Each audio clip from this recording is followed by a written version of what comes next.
성도 여러분 안녕하십니까? 오늘은 초막절을 지키라 하는 제목으로 함께 은혜를 나누도록 하겠습니다. 이스라엘 백성들은 1년에 3번을 예루살렘 성전에 모여서 하나님께 제사를 드리고 온 가족과 이웃과 함께 지켜야 될 의무적인 절기들이 있었습니다. 6월절은 애굽에서 해방시켜 주신 것을 감사드리는 절기입니다. 또 77절은 한 해의 첫 수확인 보리와 밀을 추수하고 첫 열매를 주신 것에 감사드리는 절기가 바로 이 절기입니다. 오순절은 77절의 추수기간을 마친 다음 날에 드려지기 때문에 절기들이 서로 연결되어서 같은 절기로 표현을 합니다. 또 수장절이라고 하는 초막절은 한 해의 모든 수확이 끝날 때까지 하나님께서 지켜주신 것을 감사드리는 명절입니다. 그래서 이 절기들이, 이 세 절기가 연결을 하면 총 6개월에 걸쳐서 이렇게 연결되는 절기에 해당이 되는 겁니다.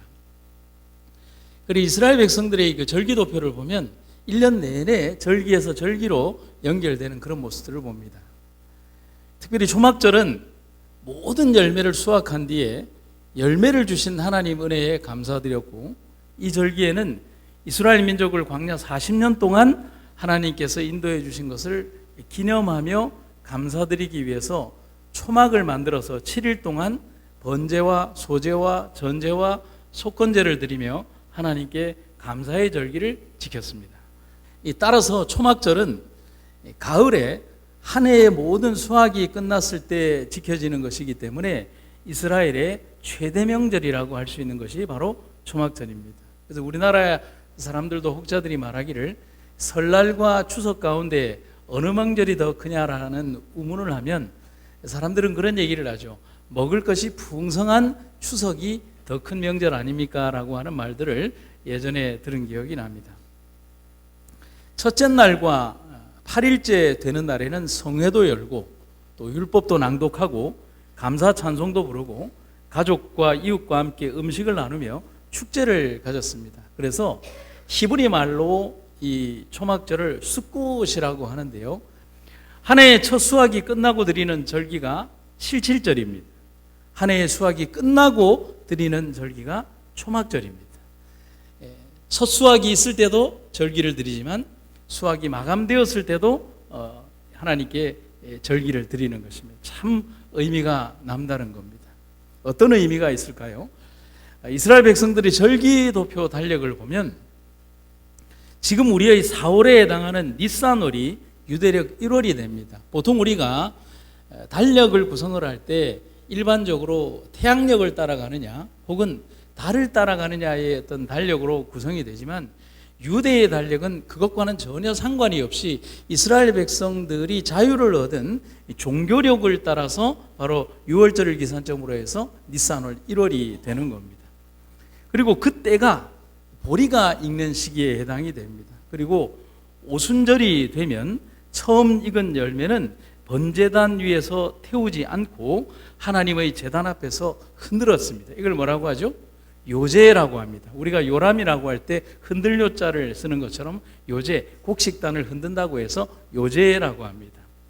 그런데 이 요제절은 6월절 이후에 있은 예식이기 때문에 6월절이 예수님의 죽음과 희생을 상징한다면 요제절 곧 이 초실절은 예수님의 뭘 상징을 할까요?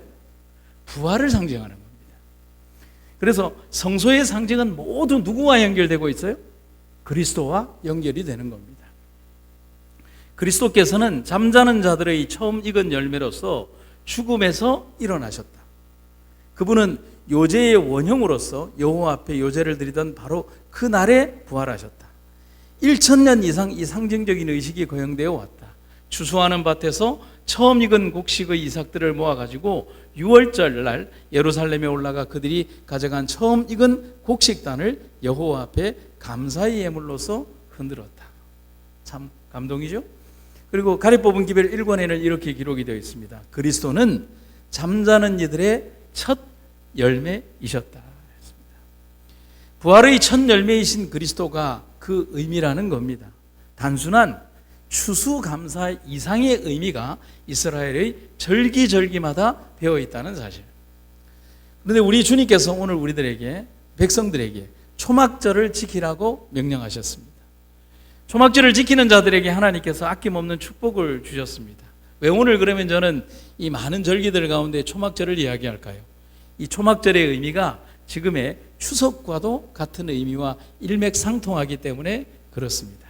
그래서 제목을 다르게 표현하면 더 나은 추석을 위하여라고 이름 지어 보는 겁니다. 오늘 우리 이 초막절의 의미를 새기면서 그때 당시의 광야의 경험 속으로 들어가고 하나님과 함께 경험했던 일주일간의 풍성한 은혜 가운데로 들어가는 여러분과 제가 되기를 간절히 바랍니다. 첫 번째는 이 초막절의 기간에 꼭 기억해야 되는 것은 뭐하라? 감사하라는 것입니다. 제가 이 사진을 왜 올려놨을까요? 이 아이들이 무진장 감사하려고 노력하는 모습 보이십니까? 기도는 이래야 되는 거예요. 죽을 똥살똥 감사하려고 하는 아이들의 모습입니다. 초막절의 가장 큰 첫 번째 원리는 하나님께 대한 감사입니다. 신명기 16장 13절에 보면 이렇게 되어 있습니다. 너희 타작마당과 포도주 틀의 소출을 수장한 후에 7일 동안 초막절을 지킬 것이요. 이스라엘 백성들이 광야에 거주하며 불편한 잠자리를 굳이 가졌던 것은 구원에 대한 감사를 잊지 말라는 것입니다. 이스라엘 백성들은 애굽에서 살았던 400년의 삶 중에서 200년이 넘는 시간을 종으로 살았습니다. 고통의 긴 시간의 끝에 그들은 출애굽했고 처음으로 자신의 소유와 자유를 가지게 되었습니다. 그리고 하나님은 백성들에게 반복하며 이렇게 말씀을 하십니다. 너는 조심하여 너를 애굽 땅 종되었던 집에서 인도하여 내신 여호와를 뭐하지 마라? 잊지 말아라. 왜 이런 말씀을 하셨을까요? 여기에 있는 것처럼 같이 읽어볼까요? 시작. 시간은 우리에게 망각을 줍니다. 그렇지 않나요? 세월과 시간이 지나면 과거에 분노했던 감정도, 사랑했던 감정도, 어떤 이런 감정들도 전부 다 세월 속에서 무디어지고 망각이라는 시간 속으로 들어가게 되는 거예요. 그래서 하나님은 백성들이 잊어버리지 않을 반복되는 절기를 통해서 잊지 않게 하셨다는 거예요. 반복하고 또 반복하고. 여러분, 우리는 왜 화요일 예배를 드리고 금요일 예배를 드리고 안식일 예배를 드릴까요? 그때마다 제가 전혀 다른 설교를 합니까? 목사의 설교를 여러분들이 30년 40년 들어서도 주제는 똑같아요. 누구에 대한 얘기밖에 없어요. 예수님 얘기밖에 없어요. 근데 그 얘기를 듣고 하는 거죠. 새벽기도는 뭐 별다릅니까? 똑같은 얘기를 하는 거예요. 신방 가면 다른 얘기 합니까? 똑같은 얘기를 하는 거예요. 그 믿음에 대한 반복은 뭐냐면 하나님에 대한 은혜와 하나님에 대한 그 구원을 뭐하지 말라? 잊지 말라는 거예요. 하나님께서는 우리 백성들에게 인간이 그냥 주어진다면 망각의 시간 속으로 들어가야 될 백성들에게 잊지 말게 하기 위하여 반복되는 절기를 허락하셨어요. 그 가운데 하나가, 많은 절기들 가운데 하나가 초막절입니다. 이스라엘 백성들은 매년 이 절기가 되면 자신의 집에서 나와서 옥상이나 마당이나 혹은 다른 곳에서 텐트를 치고 광야의 경험처럼 잠을 자면서 그렇게 그들을 인도하신 하나님을 잊지 않는 기간을 가집니다. 어떤 분들은 얘기하죠. 낭만적이라고요. 낭만은 잠깐이고 힘들죠. 모든 것이 힘들지 않습니까? 그런데 이 텐트를 치고 일주일 동안 생활을 하면서 이스라엘 백성들은 항상 가져야 되는 정신이 있었어요. 무슨 정신을 가지고 있어야 될까요? 감사의 정신을 가지고 있지 말라는 것입니다. 과거 이스라엘 백성들이 자유하지 못했던 그들의 삶에서 하나님께서 자유를 주고 이스라엘 백성들을 민족으로 이끌어 주셨던 하나님의 거대한 보호와 섭리하심을 뭐하지 말라? 잊지 말라는 것입니다. 성경이 이렇게 고면합니다. 감사의 제사를 드리는 사람이 나를 높이고 길을 예비하는 자이니 내가 그들에게 하나님 구원을 보여줄 것이다. 뭐 하는 사람이요? 감사의 제사를 드리는 사람이 하나님께서 그에게 구원을 보여줄 것이다. 그래서 감사는 그리스도인 삶의 가장 중요한 품성의 모습이 되어야 합니다. 그래서 제가 이런 글을 한번 써봤어요. 감사한다는 것은 고마움을 잊지 않는다는 것이고, 진심으로 감사하는 마음이 있으면 뭐 하게 되고? 표현하게 되고, 감사하는 삶은 은혜를 베푼 이의 마음에 실망을 주지 않는 삶을 산다는 것을 말합니다. 그런데 감사함이 없으면 이 모든 것이 없습니다. 제가 아는 분 중에 참 많은 분들에게 기부를 즐겁게 하는 한 장로님이 계십니다. 정말 많은 이들에게 도움을 줬고 또 많은 학생들에게 장학금을 주고 또 때로는 여러 사람들에게 많은 돈으로 이사를 하신 분이 있습니다. 근데 그분이 그런 얘기를 해요. 내가 도왔던 참 많은 사람들 중에 3분의 1도 나에게 문자로라도 감사하다는 얘기를 안 합디다라고 하는 거예요. 그래서 무슨 얘기를 하냐면 참 놀라운 얘기를 해요. 기부를 하고 그들을 도와주면서 내게 남는 것은 많은 상처가 남았습니다 라고 하는 그런 얘기를 하는 거예요. 그래서 바꾸어서 한번 생각을 해봤어요. 내가 누군가에게 도움을 받았을 때 정말 감사하다면 제가 가만히 있게 될까요? 표현하게 되죠. 이 감사함을 어떻게 할 수 없어서 인사하게 되고 그리고 머리 숙이게 되고 그 감사함을 표현하게 된다는 사실입니다. 그런데 마음속 감사가 없으면 이 모든 것들이 그저 당연한 일로 내가 누리는 권리증으로 생각해버리는 망각 속에 들어간다는 것이죠. 초막절, 곧 추수감사절은 1년을 살아오면서 하나님께 받은 바 은혜를 기억하며 감사의 제단을 쌓는 겁니다. 그래서 넘치는 감사와 자원하는 마음으로 찬양과 예물을 가지고 하나님께 드렸습니다. 어떤 마음으로요? 감사와 무슨 마음으로요? 자원하는 마음으로 하나님께 드렸다는 거예요. 그래서 위대한 인도의 시인이라고 부르는 타고르는 감사에 대해서 이런 얘기를 합니다. 감사의 분량은 곧 행복의 분량이다. 야, 이 말은 너무 참 대단한 말 같아요. 뭐라고요? 감사의 분량이 곧 무슨 분량이다? 행복의 분량이다. 또한 영감의 기별자인 엘렌 화이트는 우리에게 이런 글을 남겨줍니다. 하나님께 대한 굴복과 사랑과 감사는 비록 진종일 구름이 덮일지라도 마음에 햇빛이 비치게 한다. 아멘입니까? 하루 종일 구름이 덮일지라도 내 마음속에 햇빛이 비치게 한다는 겁니다. 얼마나 아름답고 용기가 나는 글입니까? 세상이 아무리 험난해도 마음속 감사는 내 마음에 햇살을 비치게 한다는 글이 제 마음에 남습니다. 추수에 대한 감사를 하는 것은 지나온 시간 내내 우리를 인도하신 하나님을 잊지 않겠다는 마음의 자세이자 고백입니다. 사무엘이 미스바와 센 사이에 에벤 에셀이라는 돌을 세웁니다. 뜻이 뭐라고요? 같이 읽어볼까요? 시작. 여호와께서 여기까지 우리를 도우셨다. 아멘입니까? 사무엘은 너무나 감사했어요. 그래서 미스바와 센 사이에 큰 돌을 하나 세우고 여호와께서 여기까지, 지금까지, 오늘까지 우리를 도우셨다 하는 것입니다. 선지자의 마음에 깊은 감사가 우러나고 있는 것입니다. 여러분, 제가 찬송가 하나를 여러분에게 소개합니다. 우리 교회 찬미가에는 이 노래가 빠졌어요. 같이 한번 불러보고 싶은데, 지금까지 지내온 것이라고 하는 노래인데 1절만 한번 불러보도록 하겠습니다.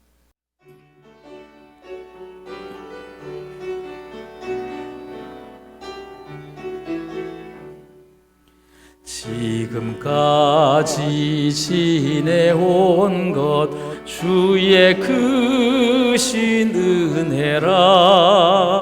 한이 없는 주의 사랑 어찌 이루 말하랴. 자나깨나 주의 손이 항상 살펴주시고 모든 일을 주 안에서 형통하게 하시네. 이 글을 쓴 작사가는 이렇게 얘기를 하죠. 지금까지 지내온 것 모두 다 주의 크신 은혜라. 한이 없는 주의 사랑 어찌 이루 말하랴. 자나깨나 주의 손이 항상 살펴주시고 모든 일을 주 안에서 형통하게 하신다. 오늘 우리가 우리의 삶을 되돌이켜 본다면, 하나님의 섭리하심과 은혜가 없었다면 오늘의 우리가 어떻게 존재할 수 있겠습니까? 하나님의 희생하시고 그리고 우리를 무한히 사랑하시는 하나님의 섭리가 오늘 우리를 이끌었다는 사실을 생각하며 우리의 이 세상에서 보내는 이 초막절이 가장 아름답고 기쁨이 있으며 하나님께 감사하는 귀한 시간 되기를 기도하는 여러분과 제가 되기를 간절히 바랍니다. 두 번째는 복 주실 것을 감사하라고 합니다. 신명기 16장 15절에는요, 내 하나님 여호와께서 택하신 곳에서 너는 7일 동안 내 하나님 여호와 앞에서 절기를 지키고 내 하나님 여호와께서 내 모든 물산과 내 손을 댄 모든 일에 복 주실 것을 인하여 너는 온전히 즐거워할지니라. 아멘. 성경이 기록된 글에서 또 다른 묘미를 찾을 수 있는 구절이 바로 이 부분입니다. 하나님은 13절에서 초막절을 지키라고 한 것은 지난 1년 동안 보살펴 주신 것에 대한 감사를 말합니다. 하지만 16절에서는 미래형을 쓰고 있는데 지난 1년뿐만 아니라 앞으로 하나님이 축복을 줄 것이다 라고 말을 하고 있다는 겁니다. 성도 여러분, 우리의 인생은 현재에 머물지 않고 미래를 향해 계속 나아가고 있습니다. 우리의 가는 미래가 불확실하고 전혀 알 수 없는 길이기는 하지만은 모든 믿음의 부조들의 삶처럼 두려워할 필요가 전혀 없습니다. 그것은 여전하신 하나님이 여전히 우리를 위해 미래의 어느 시간이든지 지켜주실 것이기 때문에 그렇다는 사실입니다. 여기 있는 영감의 글을 한번 보시겠습니다. 우리가 현 위치에 이르기까지 한 걸음 한 걸음씩 전진하며 여행한 우리의 과거 역사를 회고해 볼 때 나는 하나님을 찬양하자고 말할 수 있다. 주님께서 행하신 역사를 바라볼 때 나는 경탄과 우리의 인도자이신 그리스도께 대한 확신으로 충만해진다. 우리는 주님께서 우리를 인도해 오신 길과 우리의 과거 역사를 통하여 주신 그분의 가르치심을 잊어버리는 것 외에는 미래를 위하여 두려워할 것이 전혀 없다. 여러분 감사하십니까? 감사하게 되는 것입니다. 우리의 삶을 한번 돌아봅시다. 영감의 기별자의 이 말에 모두 공감하지 않습니까? 아무리 엄난한 여정과 삶의 굴곡이 있었지만 하나님은 우리의 형편을 아시고 도우셨습니다. 그래서 다윗의 마음에서 쓴 글을 보면 오늘의 우리가 보이는 것입니다. 나를 기가 막힐 웅덩이와 수렁에서 끌어올리시고 내 발을 반석 위에 두사 내 걸음을 견고케 하셨도다. 여러분 우리의 삶이 그렇잖아요. 나를 기가 막힐 웅덩이와 수렁 같은 삶에서 끌어올려 주시고 든든한 반석 위에 두신 분이 우리의 하나님이시라는 사실, 여러분 감사하지 않으십니까? 한번 초막절의 삶을 한번 보시죠. 지금 이 사진이 뭐냐면 집집마다 초막절을 맞이해서 초막을 만든 모습들입니다. 어떤 사람들은 지붕에 만들고요, 어떤 사람은 마당에 만들고요, 빼곡히 만들어서 굳이 집이 아닌 다른 곳에 이런 가상의 텐트를 만들어서 집 바깥에서 잠을 자면서 일주일을 보내는 그들의 삶입니다. 백성들은 종려나무 가지 등 무성한 가지를 꺾어서 임시 거처인 초막을 짓고 7일간 그 안에서 지내며 기뻐하고 즐거워했습니다. 왜 불편한 장소가 기쁨의 장소가 되었을까요? 광야에서 물이 없을 때 그들은 반석에서 열린 물을 먹으며 40년을 지냈습니다. 하늘에서 만나가 내렸고 낮에는 구름 기둥으로 더위를 가리고 낮에는 불 기둥이 사막의 추위를 막아주었습니다. 그들의 옷은 헤어지지 않았고 그들은 모든 사막의 벌레와 동물의 공격으로부터 보호함을 받았습니다. 기쁘지 않습니까? 기쁜 거예요. 그걸 기념하는 거예요. 초막절은 백성들이 살았던 광야 구원의 40년 삶을 말해 주었고 이스라엘의 절기인 추수와 합쳐져서 기쁨이 배가 되는 시기였습니다. 그래서 그들은 집이 아닌 텐트에서 살면서 기뻐하고 감사하며 산 겁니다. 그래서 이렇게 말할 수 있어요. 한번 따라해 보시겠습니까? 불편이 있어도 감사할 따름이다. 아멘입니까? 아멘인 겁니다. 제 전도사 시절 얘기를 좀 말씀을 드리면, 그때 당시 제가 해운대에서 근무를 할 때 덕유산 야영장까지 2번에 걸쳐서 여름 때 야영회를 갔습니다. 지금 생각해도 그때는 교통편이 그렇게 좋지 않아서 교회 본고를 차를 몰고 가도 한 4시간 가까이 걸렸던 기억이 나요. 텐트를 싣고 음식을 싣고 그리고 꼭 실어야 되는 게 있어요. 뭘 실어야 할까요? 예? 답이 안 나와서요. 꼭 실어야 되는 거. 스티로폼을 실어야 돼요. 텐트 밑에 깔아야 하니까. 그런 경험 없으신가요? 스티로폼을 어떻게 실었냐면, 우리 흔히 봉고차라고 하는 승합차에 아이들을 쫙 태우고 나면 머리 위에 공간이 이만큼 남지 않습니까?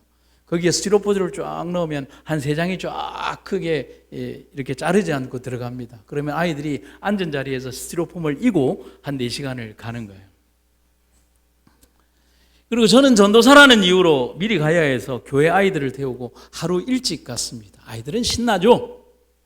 짐은 더 많아지고 아이들 텐트 다 쳐주고 밥 해주고 겨우 우리들 텐트 치면 그때부터 4일간 제대로 잠을 못 자는 불침번을 서야 했습니다.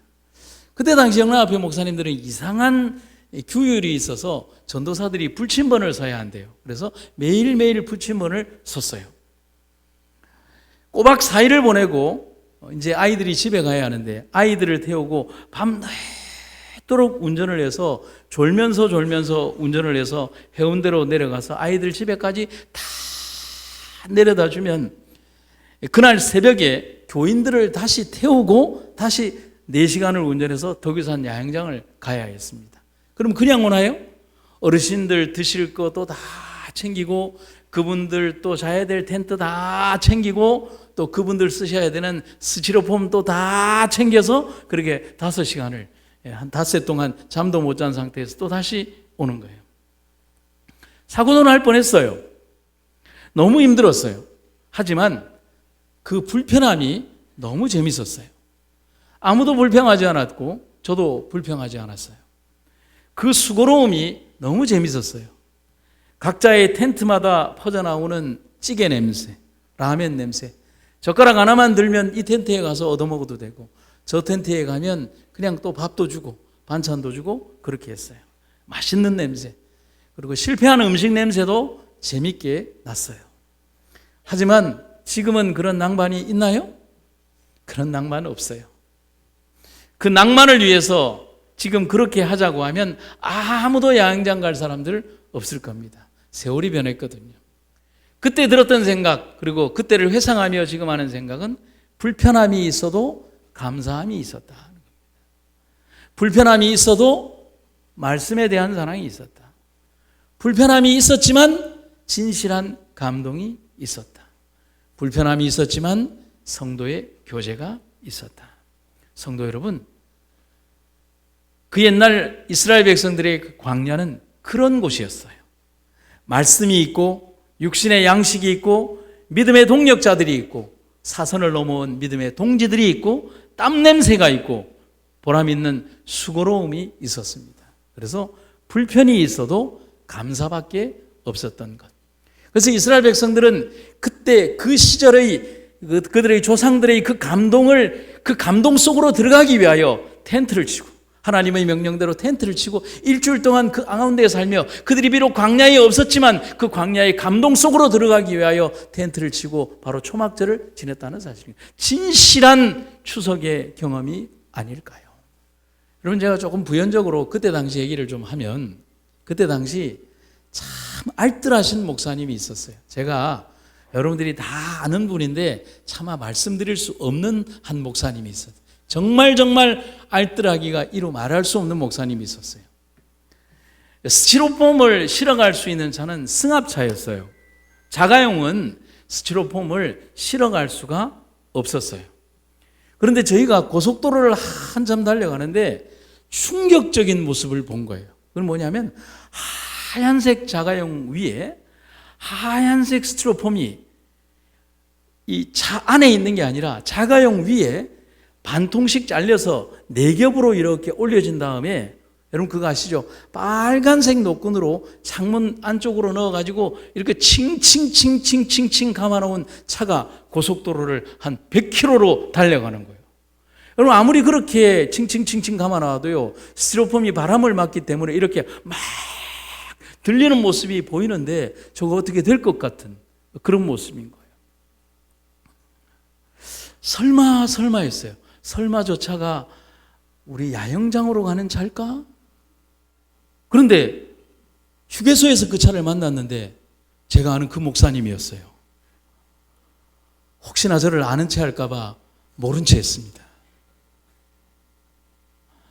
덕유산 야영장 아래에서 사면 비싸다고 집에서 덕유산까지 스티로폼을 반으로 잘라서 그 자가용 위에다가 칭칭칭칭 감아서 갔던 그 시절의 추억이 지금도 선연하게 떠오르는 겁니다. 성도 여러분, 오늘 우리들에게 그런 감동의 시간들이 있지 않았습니까? 말씀을 의지하고 말씀 가운데로 깊이 들어갔던 우리들의 삶, 오직 그 말씀 하나를 의지하여 우리 도시의 삶을 다 저버리고 제가 있었던 시골로 내려왔던 그 성도들의 삶들을 생각을 하면 우리들에게 오늘의 우리는 어떤 모습으로 살아가야 될지를 보여주는 것입니다. 초막절의 영적인 의미는 이래요. 초막절의 초막은 일주일간 지어진 집입니다. 영원히 거주하는 집이 아니에요. 영원한 안식의 땅 가나안에 가기까지 잠시 머무는 나그네 집이 초막이에요. 이 땅에 영원히 머물지 말라고 말씀하시는 하나님의 뜻이 있는 장소가 초막인 거예요. 그렇지 않나요? 그 텐트를 아무리 잘 지어도 초막일 뿐인 거예요. 나그네의 거처라는 사실입니다. 바울이 그래서 이런 말을 합니다. 우리는 우리가 거하는 땅에 있는 천막집이 무너지면 하늘에 있는 영원한 집이 우리에게 있다는 것을 압니다. 그것은 사람의 손으로 지은 것이 아니라 하나님께서 지으신 집입니다. 우리는 이 천막집에 살면서 하늘에 있는 우리의 집을 덧입게 될 것을 고대하면서 오늘 신음하고 있습니다. 성도 여러분, 더 나은 추석이 예비되어 있습니다.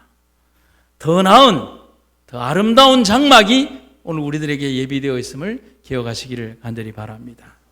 그날 그곳에 이르기까지 서로를 격려하며 함께 나아가는 너무나 소중한 우리 성도들의 삶을 함께 안아주며 잡아주며 끌어주며 밀어주며 우리 함께 나아가는 여러분과 제가 되기를 간절히 바랍니다. 제가 한 편의 시를 읽어드리고 말씀을 마칠까 합니다. 97세 할머니가 있었습니다.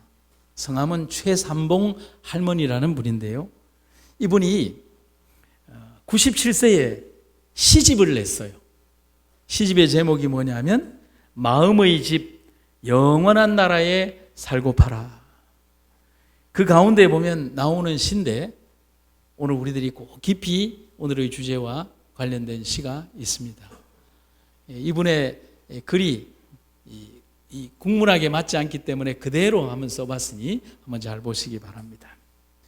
이 세상 참 빠르게 가는 세상, 풀숲에 이슬 같은 세월, 한 송이 꽃과 같이 활짝 피었다. 사라지는 꽃과 같은 인생길, 바랄 것이 무엇이던가, 기대할 것이 무엇이던가, 천년만년 살 것 같이 허덕이는 인생길, 잘 살겠다고 물불을 가리지 않고 재산을 모으는 인간들, 오래 살겠다고 좋은 것만 먹는 사람들. 하지만 인간들은 언제든지 한 번은 꼭 한 번은 고향으로 갑니다. 고향 갈 때 무엇을 가지고 갈까요? 깊이 생각할 일. 여러분 마음에 명치를 맞듯이 마음에 와닿는 시입니까? 저는 그랬어요. 이 할머니의 글에서 오늘 우리의 삶을 보게 됩니다. 초막절은 이제 곧 하늘에 갈 사람들이 살아야 하는 임시거처입니다. 꼭 한 번은 우리는 고향으로 가야 합니다. 영원한 안식에 거하기까지 거할 임시의 처소, 우리의 지금 사는 땅, 초막입니다. 이 초막에 영원히 거하지 말고 하늘을 향한 소망으로 걸어가는 여러분과 제가 되기를 간절히 바랍니다. 온 하늘은 우리에게 관심을 쏟고 있다. 우리는 존귀하신 분께 찬양과 영광을 돌리기 위하여 깨어 활동해야 한다. 우리에게 그토록 충만한 사랑과 긍휼을 베푸신 분께 온 마음을 다하여 사랑과 감사를 드려야 한다. 우리는 생활을 통하여 그분을 영화롭게 해야 하며 거룩하고 순결한 말로써 우리가 하늘에 속한 자들이며 이 세상은 우리의 집이 아니요 우리는 더 훌륭한 나라를 향하여 여행하는 여행자요 나그네임을 보여주어야 한다. 오늘 우리의 추석이 더 나은 추석으로, 영원한 추석으로 이어지기를 소망합니다. 말씀을 마치겠습니다. 사랑의 아버지 하나님, 오늘 우리의 삶이 하늘을 향하여 준비되기를 간절히 바랍니다. 우리의 거처하는 작은 조막에서 영원히 거할 것이 아니라 우리의 영원한 하늘집을 향하여 준비되는 우리의 백성들 되게 하여 주시옵소서. 하늘을 향하여 소망 삼고 하늘을 향하여 걸어가며 우리의 영원하신 주님을 만나는 그 순간까지 결코 지치지 아니하고 오로지 주님만 바라는 삶을 살아가게 하여 주시옵소서. 주의 은혜와 사랑을 감사드리며 예수님의 이름으로 기도드립니다.